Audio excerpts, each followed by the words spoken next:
Good morning! Welcome back to my YouTube channel at Facebook page. Ako po si Palapaan. Ito mga idol, may idea tayo about sa mga ganitong motor ng TMX 155. Sa mga nagtatanong kung ano nga ba talaga daw ang maganda sa side bearing ni 155. May cover o wala.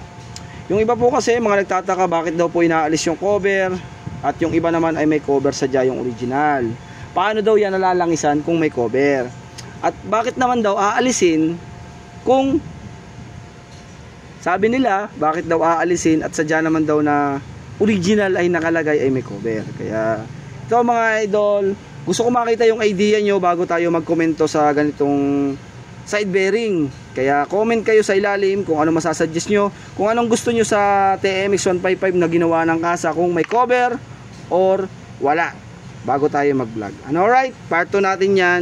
Alamin nyo yung i-comment ko dito, at yung isasuggest ko sa inyo yung pagkaka iba ng may cover at wala. Alright mga idol, God bless po.